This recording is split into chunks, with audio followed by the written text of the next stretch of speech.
Hello everyone, എല്ലാവർക്കും pathways അക്കാദമിയുടെ daily news അനാലിസിലേക്ക് സ്വാഗതം. ഇന്ന് നമ്മൾ ഡിസ്കസ് ചെയ്യുന്ന topics national consumer dispute redressal commission, quad, GNSS based electronic toll collection system, international civil aviation organisation, standing committee on statistics. അപ്പോൾ അതിനകത്ത് ആദ്യം ഡിസ്കസ് ചെയ്യാൻ പോകുന്നത് നാഷണൽ കൺസ്യൂമർ ഡിസ്പ്യൂട്ട് റീഡ്രസൽ കമ്മീഷനെ കുറിച്ചാണ്. ഈ നാഷണൽ കൺസ്യൂമർ ഡിസ്പ്യൂട്ട് റീഡ്രസൽ കമ്മീഷനെ കുറിച്ച് ഇപ്പോൾ നമ്മൾ ഡിസ്കസ് ചെയ്യുന്നതിൻ്റെ ഒരു കോണ്ടെക്സ്റ്റ് എന്ന് പറയുന്നത്, ഇതുമായിട്ട് ബന്ധപ്പെട്ട് ഇന്നത്തെ ഇന്ത്യൻ എക്സ്പ്രസിൻ്റെ പേജ് 1 ഒരു വാർത്തയുണ്ട്. ആ ഒരു കോണ്ടെക്സ്റ്റിലാണ് ഇതിനെക്കുറിച്ച് ഡിസ്കസ് ചെയ്യുന്നത് മനസ്സിലാക്കുക. ഈ national consumer dispute redressal commission എന്ന് പറയുന്നത് ആ പേര് സൂചിപ്പിക്കുന്നത് പോലെ തന്നെ കൺസ്യൂമർ പ്രൊട്ടക്ഷനുമായിട്ട് ബന്ധപ്പെട്ട് അല്ലെങ്കിൽ ഉപഭോക്താക്കളുടെ പരാതികൾ പരിഹരിക്കുന്നതിന് വേണ്ടിയിട്ടുള്ള ഒരു ബോഡിയാണ്. ഇതൊരു ക്വാസി ജുഡീഷ്യൽ ബോഡിയാണെന്ന് മനസ്സിലാക്കുക.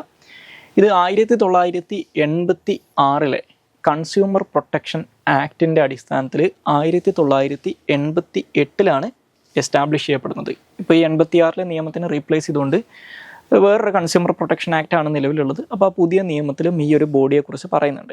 അപ്പോൾ ഇവരുടെ മാൻഡേറ്റ് എന്താണെന്ന് വെച്ച് കഴിഞ്ഞാൽ, ഇന്ത്യയിലുള്ള കൺസ്യൂമർ ഡിസ്പ്യൂട്ടുകൾ, അതായത് ഈ നാഷണൽ കൺസ്യൂമർ ഡിസ്പ്യൂട്ട് റീഡ്രസൽ കമ്മീഷൻ്റെ മുന്നിൽ വരുന്ന കൺസ്യൂമർ ഡിസ്പ്യൂട്ടുകൾ, അതിനൊരു പെർട്ടിക്കുലർ എമൗണ്ട് ഉണ്ട്. ആ എമൗണ്ടിൽ കൂടുതൽ വരുന്ന ഗുഡ്സോ സർവീസോ ആയിട്ട് ബന്ധപ്പെട്ടുള്ള ഡിസ്പ്യൂട്ടുകളാണ് ഇവർ കേൾക്കുക. അപ്പോൾ അത്തരത്തിലുള്ള ഡിസ്പ്യൂട്ടുകൾക്ക് ഇൻഎക്സ്പെൻസീവ് ആയിട്ടുള്ള, വേഗതയേറിയ അല്ലെങ്കിൽ സ്പീഡി ആയിട്ടുള്ള സമ്മറി റീഡ്രസൽസ് കൺസ്യൂമേഴ്സിന് പ്രൊവൈഡ് ചെയ്യുക എന്നുള്ളതാണ് ഇവരുടെ ലക്ഷ്യം എന്ന് പറയുന്നത്. ന്യൂഡൽഹിയിലാണ് ഈ നാഷണൽ കൺസ്യൂമർ ഡിസ്പ്യൂട്ട് റീഡ്രസൽ കമ്മീഷൻ്റെ ആസ്ഥാനം. ഇനി ഇതിനെ ഹെഡ് ചെയ്യുന്നത് ഒന്നുകിൽ ഒരു സിറ്റിംഗ് ആയിട്ടുള്ള അല്ലെങ്കിൽ റിട്ടയർഡ് ആയിട്ടുള്ള സുപ്രീം കോടതി ജഡ്ജോ അല്ലെങ്കിൽ ഒരു സിറ്റിങ്ങോ റിട്ടയർഡോ ആയിട്ടുള്ള ഹൈക്കോർട്ടിലെ ചീഫ് ജസ്റ്റിസോ ആയിരിക്കും ഇതിനെ ഹെഡ് ചെയ്യുന്നത്. ഇനി ഈ കമ്മീഷൻ്റെ ജൂറിസ്ഡിക്ഷൻ എന്ന് പറയുന്നത് 2 കോടിയോ അതിൽ കൂടുതലോ വാല്യൂ ഉള്ള കൺസ്യൂമർ കംപ്ലൈൻറ്റുകൾ പരിഹരിക്കലാണ്. അല്ലെങ്കിൽ ഇത്തരത്തിലുള്ള കേസുകളാണ് ഇവർക്ക് കേൾക്കാൻ പറ്റുക. ഏറ്റവും ചുരുങ്ങിയത് 2 കോടി രൂപയോ അല്ലെങ്കിൽ അതിൽ കൂടുതലോ വാല്യൂ ഉള്ള കൺസ്യൂമർ കംപ്ലൈൻറ്റ്സ് ആണ് ഇവരുടെ ജൂറിസ്ഡിക്ഷൻ്റെ പരിധിപ്പെടുന്നത്. അത് കൂടാതെ ഇതിന് സമാനമായിട്ടുള്ള രീതിയിൽ ഇന്ത്യയിൽ കൺസ്യൂമർ റീഡ്രസലുമായിട്ട് ബന്ധപ്പെട്ട്, കൺസ്യൂമർ ഡിസ്പ്യൂട്ട് റീഡ്രസലുമായിട്ട് ബന്ധപ്പെട്ടൊരു 3 ടയർ സിസ്റ്റമാണുള്ളത്. അതിനകത്ത് ഏറ്റവും ടോപ്പിൽ ഈ national consumer dispute redressal commission ഉണ്ട്. അതിൻ്റെ താഴെ സംസ്ഥാനങ്ങളിൽ state consumer dispute redressal commission ഉണ്ട്. അതിൽ താഴെ ജില്ലാ തലത്തിലും ഇതിന് സമാനമായിട്ടുള്ള കമ്മീഷൻസ് ഉണ്ട്. അപ്പോൾ ഈ district state consumer dispute redressal കമ്മീഷൻസിൻ്റെ തീരുമാനങ്ങളുടെ മുകളിൽ അപ്പലറ്റ് അതോറിറ്റിയും അല്ലെങ്കിൽ റിവിഷണൽ അതോറിറ്റിയും ഇവർക്കുണ്ടെന്ന് മനസ്സിലാക്കുക. ഇനി നമുക്ക് അടുത്തതായിട്ട് ഡിസ്കസ് ചെയ്യാനുള്ള ടോപ്പിക്ക് ക്വാഡിനെ കുറിച്ചാണ്, അല്ലെങ്കിൽ ക്വാഡിലാറ്ററൽ സെക്യൂരിറ്റി ഡയലോഗിനെ കുറിച്ചാണ്. അപ്പോൾ ക്വാഡിനെ കുറിച്ച് ഇപ്പോൾ ഡിസ്കസ് ചെയ്യുന്നതിൻ്റെ ഒരു കോണ്ടെക്സ്റ്റ് എന്ന് പറയുന്നത്, ക്വാഡിൻ്റെ 4ാമത്തെ ഒഫീഷ്യൽ സമ്മിറ്റ് ഇപ്പോൾ US വെച്ച് ഈ സെപ്റ്റംബർ 21 നടക്കാൻ പോകുന്നതായിട്ടുള്ളൊരു വാർത്ത ഇന്നത്തെ ഇന്ത്യൻ എക്സ്പ്രസിൻ്റെ പേജ് 10 ആക്ച്വലി ഈ വർഷത്തെ 2024 സമ്മിറ്റ് ഈ 2024 ജനുവരിയിൽ റിപ്പബ്ലിക് ഡേയുടെ ഒക്കെ ഒരു സമയത്ത് ഇന്ത്യയിൽ വെച്ച് കണ്ടക്ട് ചെയ്യാൻ വേണ്ടിയിട്ടായിരുന്നു തീരുമാനിച്ചിട്ടുണ്ടായിരുന്നത്. ഇന്ത്യ ആയിരുന്നു ഇത് ഹോസ്റ്റ് ചെയ്യാൻ തീരുമാനിച്ചിട്ടുണ്ടായിരുന്നത്. കാരണം ക്വാഡിനകത്തുള്ള 4 രാജ്യങ്ങളിൽ അമേരിക്കയും ജപ്പാനും ഓസ്ട്രേലിയയും ഓൾറെഡി ക്വാഡിൻ്റെ ആദ്യത്തെ 3 സമ്മിറ്റുകൾ ഹോൾഡ് ചെയ്തിട്ടുണ്ട്. അപ്പോൾ സ്വാഭാവികമായിട്ടും ഒരു ടേൺ വെച്ച് നോക്കുന്ന സമയത്ത് അടുത്ത സമ്മിറ്റ് ഹോൾഡ് ചെയ്യേണ്ടത് ഇന്ത്യയാണ്. പക്ഷേ ഇതിപ്പോൾ US നടത്താൻ വേണ്ടിയിട്ട് തീരുമാനിച്ചിരിക്കുകയാണ്. അതിന് പകരം അടുത്തതായിട്ട് US ടേൺ ആണ്. അപ്പോൾ ആ സമയത്ത് ഇന്ത്യ സമ്മിറ്റ് നടത്തുന്നതാണ് പറഞ്ഞേക്കുന്നത്. അപ്പോൾ ഈ 4ാമത്തെ സമ്മിറ്റിനെ കുറിച്ചിട്ടുള്ളൊരു വാർത്ത ഇന്ന് ഇന്ത്യൻ എക്സ്പ്രസ്സിൽ വന്നിട്ടുണ്ട്. ആ ഒരു കോണ്ടെക്സ്റ്റിലാണ് അതിനെക്കുറിച്ച് ഡിസ്കസ് ചെയ്യുന്നത്. അപ്പോൾ ക്വാഡ് എന്ന് പറഞ്ഞു കഴിഞ്ഞാൽ ഞാൻ നേരത്തെ പറഞ്ഞു, ക്വാഡ് എന്താണെന്ന് മനസ്സിലാക്കി. ഇതിൻ്റെ ഫുൾ ഫോം അല്ലെങ്കിൽ ഇതുകൊണ്ട് ഉദ്ദേശിക്കുന്നത് ക്വാഡിലാറ്ററൽ സെക്യൂരിറ്റി ഡയലോഗ് എന്നാണ്. അതായത് 4 രാജ്യങ്ങൾക്കിടയിലുള്ളൊരു സെക്യൂരിറ്റി ഡയലോഗാണ് ക്വാഡ് എന്ന് പറയുന്നത്. അപ്പോൾ നമ്മുടെ ഇൻഡോ പസഫിക് റീജിയനിലുള്ള പ്രധാനപ്പെട്ട 4 രാജ്യങ്ങളാണ് ഇതിനകത്ത് മെമ്പേഴ്സ് ആയിട്ടുള്ളത്. USA അല്ലെങ്കിൽ United States, Japan, Australia, India എന്നീ 4 രാജ്യങ്ങളാണ് ഇതിനകത്ത് പാർട്ടിസിപ്പൻസ് ആയിട്ടുള്ളത്.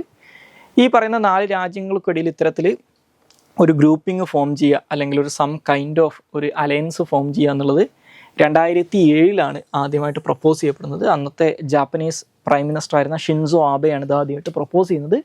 പക്ഷേ ചൈനയുടെ ഭാഗത്തു നിന്നൊക്കെയുള്ള വലിയ രീതിയിലുള്ള ഒപ്പോസിഷൻസ് കാരണം ഇത് കുറച്ച് കാലത്തേക്ക് നമ്മൾ വേണ്ടാന്ന് വെച്ച് പിന്നീട് 2017 ശേഷമാണ് ഇത് റിന്യൂ ചെയ്യാൻ തുടങ്ങുന്നത്. അപ്പോൾ ഇതിനുള്ള നമ്മൾ പ്രാക്ടിക്കലി അല്ലെങ്കിൽ തിയറട്ടിക്കലി ക്വാഡിൻ്റെ ഒഫീഷ്യൽസ് അല്ലെങ്കിൽ ക്വാഡിൻ്റെ ഭാഗമായിട്ടുള്ള രാജ്യങ്ങൾ പറയാറുണ്ട്, ക്വാഡ് അങ്ങനെ പ്രത്യേകിച്ച് ഒരു രാജ്യത്തിനെയും ലക്ഷ്യം വെച്ചിട്ടുള്ളതല്ല.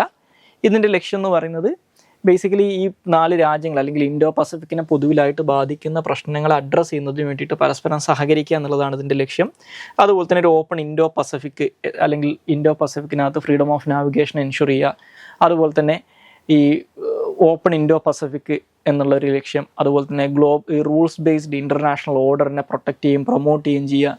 അതുപോലെ തന്നെ ഫെയർ ട്രേഡ്, ഫ്രീഡം ഓഫ് നാവിഗേഷനൊക്കെ പ്രൊമോട്ട് ചെയ്യുക എന്നുള്ള കാര്യങ്ങളൊക്കെയാണ് ക്വാഡിൻ്റെ പ്രഖ്യാപിത ലക്ഷ്യങ്ങളായിട്ട് പറയുമെങ്കിലും ഇതിൻ്റെ പ്രാക്ടിക്കലായിട്ടുള്ള ഒബ്ജക്റ്റീവ് എന്ന് പറയുന്നത് ഇപ്പോൾ ഈ പറയുന്ന കാര്യങ്ങളിലൊക്കെ ഒളിഞ്ഞു കിടക്കുന്നൊരു സംഭവം എന്ന് പറയുന്നത് ചൈനയാണ്. അപ്പോൾ ഈ 4 രാജ്യങ്ങൾക്കും പൊതുവിൽ ഈ 4 രാജ്യങ്ങളും അവരുടെ ഏറ്റവും വലിയ ത്രെട്ടായിട്ട് അല്ലെങ്കിൽ ഒരു കോമ്പറ്റീഷനായിട്ട് കണക്കാക്കുന്നത് ചൈനയാണ്. അപ്പോൾ ഒരു തരത്തിൽ ഈ ഇൻഡോ പസഫിക് റീജിയനിലുള്ള ചൈനയുടെ ഗ്രോവിങ് ഇൻഫ്ലുവൻസിനെ കണ്ടെയ്ൻ ചെയ്യുക എന്നുള്ളൊരു ലക്ഷ്യം കൂടി ചൈനക്കുണ്ടെന്ന് മനസ്സിലാക്കിയവർക്കുള്ള ഏറ്റവും പ്രധാനപ്പെട്ട കോമണാലിറ്റി അതാണ്. അപ്പോൾ അൺഫെയർ ആയിട്ടുള്ള ട്രേഡ് പ്രാക്ടീസസിന് എതിരായിട്ടും എക്കണോമിക് പോളിസീസിന് എഗെയിൻസ്റ്റ് ആയിട്ടൊക്കെ ഒരുമിച്ച് നിൽക്കുക എന്നുള്ളതൊക്കെ ഇവരുടെ ഒരു ലക്ഷ്യമാണ്. ഇനി ക്വാഡിൻ്റെ ഇമ്പോർട്ടൻസ്, എന്തുകൊണ്ട് ക്വാഡ് സിഗ്നിഫിക്കൻസ് ആണെന്ന് ചോദിച്ചു കഴിഞ്ഞാൽ, ഒന്ന് റീജിയണൽ സെക്യൂരിറ്റിയുടെ കേസിൽ ഇൻഡോ പസഫിക്കിൻ്റെ റീജിയണൽ സെക്യൂരിറ്റിക്ക് ഇത് സിഗ്നിഫിക്കൻ്റ് ആണെന്ന് പറയാം.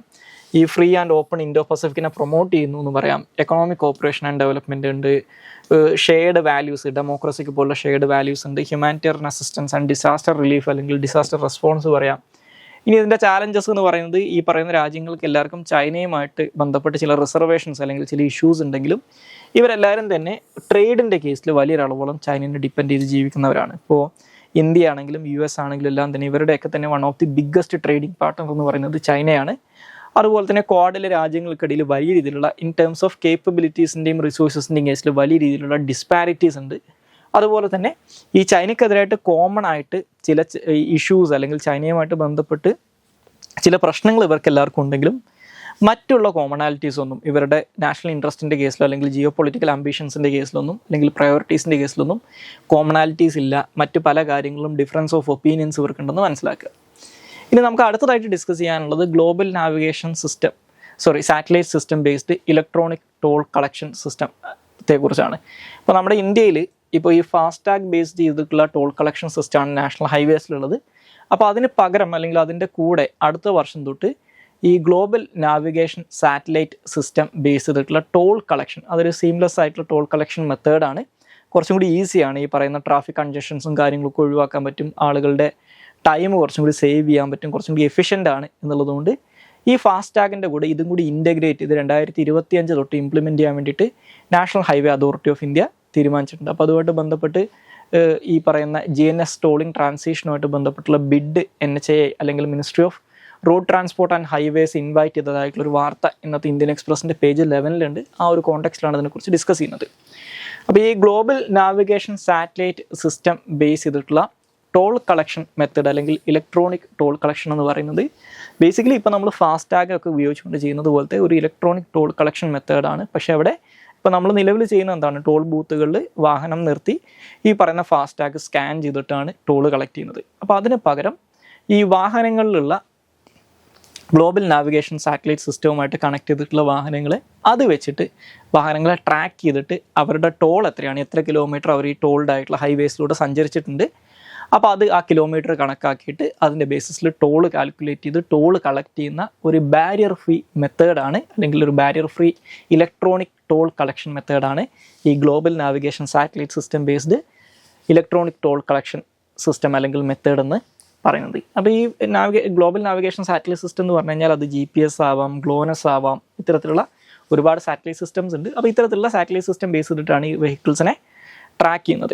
അപ്പോൾ ബേസിക്കലി ഈ വെഹിക്കിൾസിനകത്ത് ഒരു GNSS എംബഡഡ് ആയിട്ടുള്ള ഓൺ ബോർഡ് യൂണിറ്റുകൾ ഉണ്ടാവും. ഓക്കെ, അപ്പോൾ അത് ബേസിക്കലി എന്ത് ചെയ്യണം, അത് ചാർജ് ചെയ്യുന്നത് ഈ ടോൾഡ് ഹൈവേസിലൂടെ അവർ എത്രത്തോളം സഞ്ചരിച്ചു എന്നുള്ളതിൻ്റെ അടിസ്ഥാനത്തിലാണ്. അപ്പോൾ ഈ പറയുന്ന GNSS ബേസ്ഡ് ചെയ്തിട്ടുള്ള ഇലക്ട്രോണിക് ടോൾ കളക്ഷൻ വരുന്ന സമയത്ത് ടോൾ കളക്ഷൻ കുറച്ചും കൂടി ഈസി ആയിട്ട് മാറും.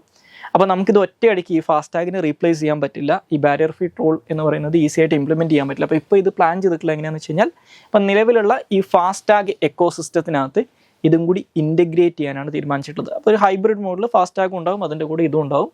അപ്പോൾ അതിന് വേണ്ടിയിട്ട് ഈ നാഷണൽ ഹൈവേസിൽ ഇപ്പോൾ നമ്മൾ ഫാസ്ടാഗ് ഒക്കെ ഇൻട്രൊഡ്യൂസ് ചെയ്ത സമയത്ത് ചെയ്തിരുന്നൊരു കാര്യമുണ്ട്. അതായത് നമ്മൾ ലിക്വിഡ് ക്യാഷ് അല്ലെങ്കിൽ ക്യാഷ് പേയ്മെൻറ്റ് കൊടുത്ത് ടോൾ കളക്ട് ചെയ്യുന്ന ബൂത്തുകളുണ്ടാകും. അതിൻ്റെ കൂടെ 1-2 ലൈൻസ് ഫാസ്ടാഗ് ഉള്ള വാഹനങ്ങൾക്ക് വേണ്ടിയിട്ട് ഡെഡിക്കേറ്റ് ചെയ്തിട്ടുണ്ടാകും. അതിന് സമാനമായിട്ടുള്ള രീതിയിൽ ഈ GNSS ബേസ് ചെയ്തിട്ടുള്ള ETCക്ക് വേണ്ടി ഡെഡിക്കേറ്റ് ചെയ്തിട്ടുള്ള സെപ്പറേറ്റ് ലെയിൻസ് ക്രിയേറ്റ് ചെയ്യും എന്നാണ് പറയുന്നത്. അപ്പോൾ അവിടെ സീംലെസ് ആയിട്ടുള്ള ടോൾ കളക്ഷൻ പറ്റും. അത് കുറച്ചും കൂടി എഫിഷ്യൻ്റ് ആണ്, ആളുകളുടെ ടൈം കുറേ സേവ് ചെയ്യാൻ പറ്റും, ഒരു ബാരിയർ ഫ്രീ ആയിട്ടുള്ള മെത്തേഡാണെന്ന് മനസ്സിലാക്കുക. അപ്പോൾ ആൾക്കാർക്ക് ഇതിനകത്ത് ട്രാൻസിഷൻ ചെയ്യാനുള്ള കുറച്ചുകൂടി സമയം കിട്ടും. ഇനി നമുക്ക് അടുത്തതായിട്ട് ഡിസ്കസ് ചെയ്യാനുള്ള ടോപ്പിക്ക് ICAOയെ കുറിച്ചാണ്, അല്ലെങ്കിൽ ഇൻ്റർനാഷണൽ സിവിൽ ഏവിയേഷൻ ഓർഗനൈസേഷനെ കുറിച്ചാണ്. അപ്പോൾ ഈ ഇൻ്റർനാഷണൽ സിവിൽ ഏവിയേഷൻ ഓർഗനൈസേഷൻ്റെ അവരുടെ ഏഷ്യ പസഫിക് മിനിസ്ട്രിയൽ കോൺഫറൻസ് ഇപ്പോൾ നടക്കുന്നുണ്ട്. അപ്പോൾ അതിനകത്ത് ഇന്ത്യൻ പ്രൈം മിനിസ്റ്റർ ആ സെഷൻ അഡ്രസ്സ് ചെയ്തതായിട്ടൊരു വാർത്ത ഇന്നത്തെ ഇന്ത്യൻ എക്സ്പ്രസിൻ്റെ പേജ് 11 ആ ഒരു കോണ്ടെക്സ്റ്റിലാണ് അതിനെക്കുറിച്ച് ഡിസ്കസ് ചെയ്യുന്നത്. സോ ഇപ്പോൾ ഈ ഇൻ്റർനാഷണൽ സിവിൽ ഏവിയേഷൻ ഓർഗനൈസേഷൻ എന്ന് പറയുന്നത് യുണൈറ്റഡ് നേഷൻസിൻ്റെ കീഴിലുള്ള ഒരു സ്പെഷ്യലൈസ്ഡ് ഏജൻസിയാണ്. 1947 ഇവർ എസ്റ്റാബ്ലിഷ് ചെയ്യപ്പെടുന്നത്. അപ്പോൾ ഈ സിവിൽ ഏവിയേഷനുമായിട്ട് ബന്ധപ്പെട്ടിട്ടുള്ള ലോകത്തിലെ ഏറ്റവും പ്രധാനപ്പെട്ട ഒരു എഗ്രിമെൻ്റാണ് 1944 നിലവിൽ വന്ന convention on international civil aviation, അല്ലെങ്കിൽ പോപ്പുലർലി ചിക്കാഗോ കൺവെൻഷൻ എന്നുള്ള പേരിൽ അറിയപ്പെടുന്ന, അല്ലെങ്കിൽ ഷിക്കാഗോ കൺവെൻഷൻ എന്നറിയപ്പെടുന്ന കൺവെൻഷൻ. അപ്പോൾ ഈ കൺവെൻഷൻ്റെ അടിസ്ഥാനത്തിൽ 1947 international civil aviation organisation establish ചെയ്യപ്പെടുന്നത്.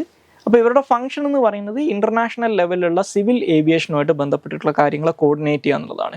ഓക്കെ, അതായത് ഇൻ്റർനാഷണൽ എയർ നാവിഗേഷനുമായിട്ട് ബന്ധപ്പെട്ടിട്ടുള്ള പ്രിൻസിപ്പിൾസ്, ടെക്നിക്സ്, അതുപോലെ തന്നെ ഈ ഇൻ്റർനാഷണൽ സിവിൽ എയർ ട്രാൻസ്പോർട്ടിനെ ഫോസ്റ്റർ ചെയ്യുക, അതുപോലെ തന്നെ അവരുടെ സേഫ് ആൻഡ് ഓർഡർലി ആയിട്ടുള്ള, അല്ലെങ്കിൽ ഒരു ഓർഡർലി ആയിട്ടുള്ള ഗ്രോത്ത് പ്രൊമോട്ട് ചെയ്യുക എന്നുള്ളതൊക്കെയാണ് ഇവരുടെ കാര്യങ്ങളായിട്ട്, അല്ലെങ്കിൽ ഇവരുടെ ലക്ഷ്യങ്ങളായിട്ട് പറയുന്നത്. ഇനി ഇൻ്റർനാഷണൽ സിവിൽ ഏവിയേഷൻ ഓർഗനൈസേഷൻ്റെ ഡിസിഷൻ മേക്കിംഗ് ബോഡിയാണ് ICAO കൗൺസിൽ എന്ന് പറയുന്നത്.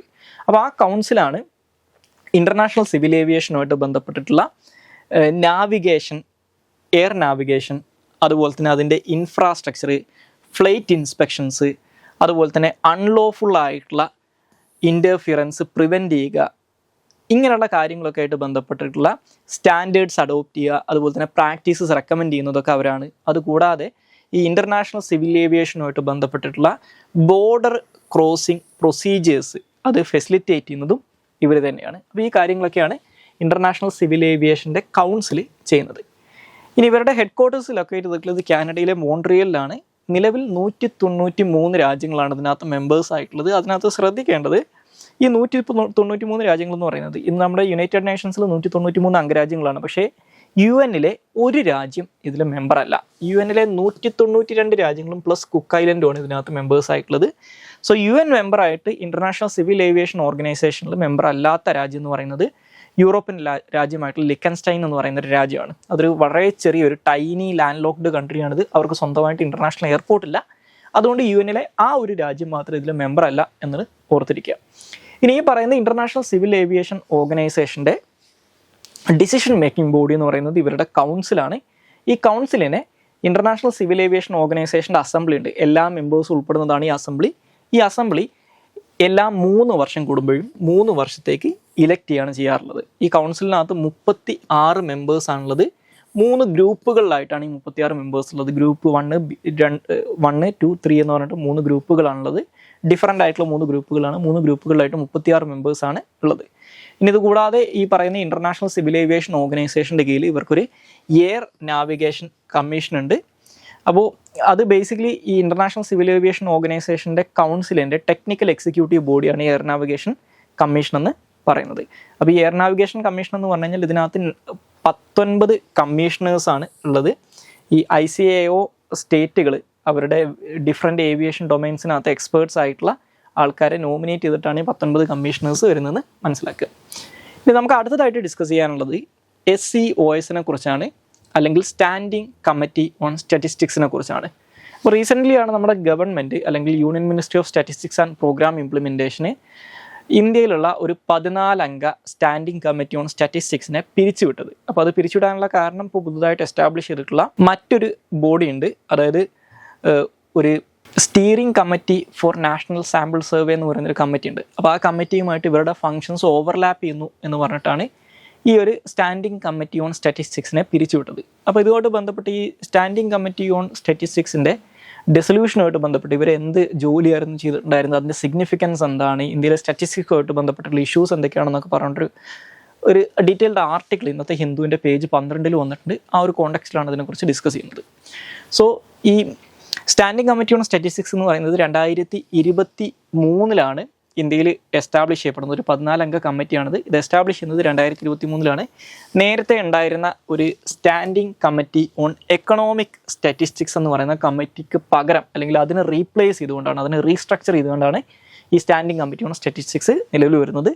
ഇതിനകത്ത് 14 മെമ്പേഴ്സാണ് ഉണ്ടായിരുന്നത്. ഇവരുടെ ജോലി എന്ന് പറയുന്നത് നമ്മുടെ ministry of statistics and programme implementation അല്ലെങ്കിൽ ഗവൺമെൻറ് ഓഫ് ഇന്ത്യ നടത്തുന്ന സ്റ്റാറ്റിസ്റ്റിക്കൽ സർവേസിനെ സൂപ്പർവൈസ് ചെയ്യുക എന്നുള്ളതായിരുന്നു ഇവരുടെ പ്രധാനപ്പെട്ട ജോലി എന്ന് പറയുന്നത്. അപ്പോൾ ഇവർ ചെയ്യുന്നതിൻ്റെ ഭാഗമായിട്ട് ഇവർ ചെയ്യുന്ന കാര്യങ്ങൾ എന്ന് പറയുന്നത് ഒന്ന് ഇന്ത്യയിലെ സർവേ ടെക്നിക്സിനെ റിവ്യൂ ചെയ്യുക, അതുപോലെ തന്നെ ഈ സർവേയുമായിട്ട് ബന്ധപ്പെട്ടിട്ടുള്ള ഡാറ്റ, സ്റ്റാറ്റിസ്റ്റിക്സുമായിട്ട് ബന്ധപ്പെട്ടുള്ള ഡാറ്റ കളക്ഷൻ, അതിൻ്റെ കളക്ട് ചെയ്യുക, അതിനെ ആ ഡാറ്റ ഫൈനലൈസ് ചെയ്യുക, അതുപോലെ തന്നെ പൈലറ്റ് സർവേസിന് വേണ്ടിയിട്ടുള്ള റെക്കമെൻഡേഷൻസ് മേക്ക് ചെയ്യുക, അതുപോലെ തന്നെ ഡാറ്റ ഗ്യാപ്പുകൾ ഐഡൻറ്റിഫൈ ചെയ്യുക എന്നുള്ളതൊക്കെയായിരുന്നു ഇവരുടെ ഒബ്ജക്റ്റീവ്സ് ആയിട്ട് പറയുന്നത്. അതുകൂടാതെ ഇന്ത്യയിലെ സർവേ മെത്തഡോളജി അതുപോലെ തന്നെ സാമ്പിളിംഗ് സ്ട്രാറ്റജീസുമായിട്ട് ബന്ധപ്പെട്ടിട്ടുള്ള ഫ്രെയിം വർക്കുകൾ അനലൈസ് ചെയ്യുകയും അതുമായിട്ട് ബന്ധപ്പെട്ടുള്ള റെക്കമെൻഡേഷൻസ് മേക്ക് ചെയ്യുകയും കൂടി ഈ കമ്മിറ്റി ചെയ്യാറുണ്ടായിരുന്നു. സോ ഇത്രയും കാര്യങ്ങളാണ് ഇന്നത്തെ ഡെയിലി ന്യൂസ് അനാലിസിനകത്ത് ഡിസ്കസ് ചെയ്യാനുള്ളത്. Thank you all.